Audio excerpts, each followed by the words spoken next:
Salut à tous, ici Rim. Aujourd'hui, nous allons faire un petit point sur l'actualité parce que vous savez qu'il s'est passé énormément de choses au niveau politique et bien sûr, comme vous savez que tout est lié, ça a eu un impact sur le marché financier. On va voir ça de plus près.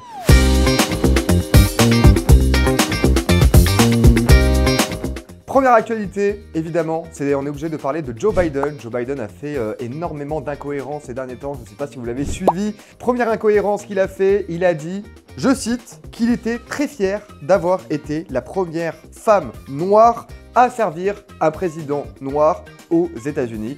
Oui, il a dit ça.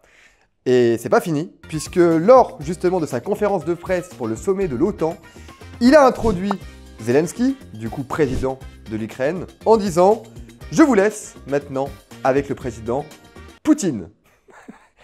Et c'est pas la dernière chose qu'il a fait, puisqu'il a enchaîné en disant, quand on lui a demandé si Kamala Harris, du coup qui est démocrate, qui fait partie de son parti, est-ce qu'elle pourrait le remplacer en tant que présidente, il a dit qu'il n'aurait jamais choisi le vice-président Trump s'il pensait qu'il n'était pas capable de le faire.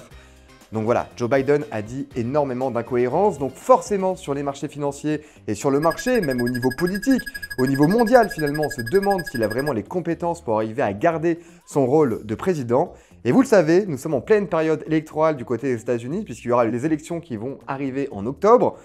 Et ça sera bien sûr Trump contre Biden, c'est absolument les deux seuls qu'on voit. Mais là en l'occurrence, avec toutes les incohérences de la part de Joe Biden, bon, forcément, il n'y a pas photo, on voit directement Trump qui est sur une rampe de lancement. Et d'ailleurs, cette rampe de lancement ne s'est pas arrêtée là, puisque dimanche dernier, il y a eu une tentative d'assassinat sur Trump, et en l'occurrence, ça a poussé Trump directement en tête des classements. Même ses détracteurs d'hier, c'est ça qui est très marrant, ont été sympathiques envers lui, en lui souhaitant évidemment un bon rétablissement, etc. Donc vraiment, toutes les personnes se sont accordées pour soutenir Trump depuis ce fameux épisode.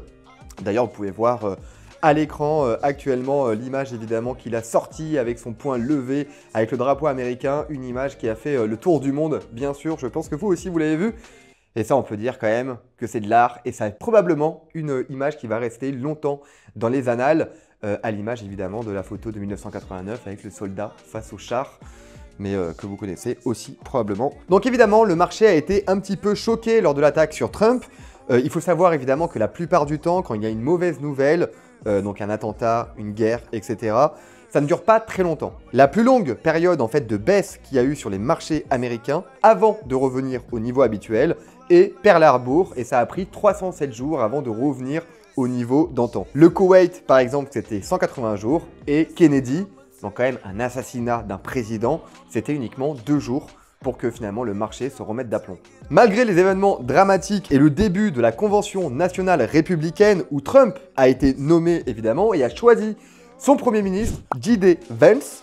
Donc c'est un écrivain, c'est un spécialiste en fait du capital de risque. Donc il faut savoir que c'est un ultra conservateur qui est vraiment pro-avortement, mais c'est vraiment la version hardcore du truc.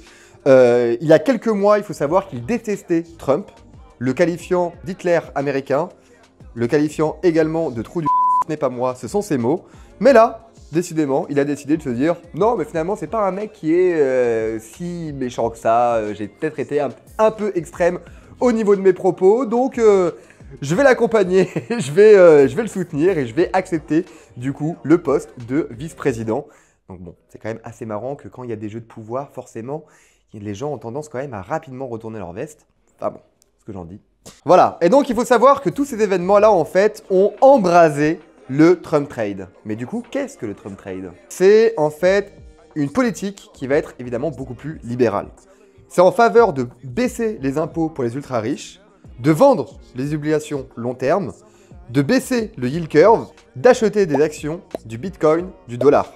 Et en fait, c'est soutenu fondamentalement par les attentes de l'administration que va nommer Trump, qui vont baisser les régulations, ce qui va aider une baisse des taux d'intérêt. Et d'ailleurs, il a même évoqué potentiellement de remplacer Jérôme Powell à la Fed, sachant que Jérôme Powell a été élu évidemment par le Parti démocrate. Donc est-ce que justement la position de Jérôme Powell va handicaper Trump?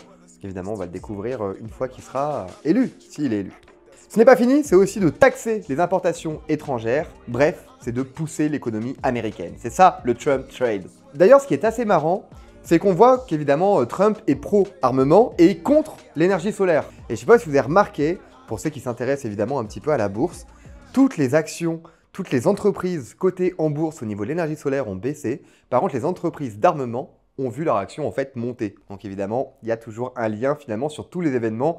Et ça qui est assez fou sur le marché financier, c'est que tu peux faire des connexions sur absolument tout. Et surtout, le marché va réagir très vite au moindre événement qui leur semble favorable. Donc bon, il faut quand même savoir qu'avec Trump, il y a 8 ans en arrière, donc du coup avant qu'il soit élu, tout le monde voyait le marché perdre 15%. Maintenant, c'est complètement l'inverse. Et en fait, on se base sur ce qui s'est passé évidemment lors de son mandat, donc il y a 3,5 ans en arrière, où là en l'occurrence, bon, c'était l'explosion de tous les côtés.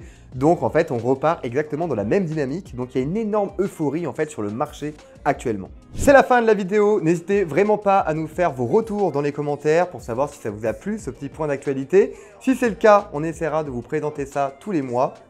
En attendant, n'hésitez pas à nous rejoindre sur tous nos réseaux sociaux, à lâcher un petit pouce bleu, ça fait toujours plaisir, ça ne mange pas de pain. Et bien sûr, on est en live tous les jours sur Kik. Moi, précisément, je vous propose des lives fondamentaux. Si vous voulez être des experts du marché financier, n'hésitez vraiment pas. Je vous dis à très vite sur Raise My Funds.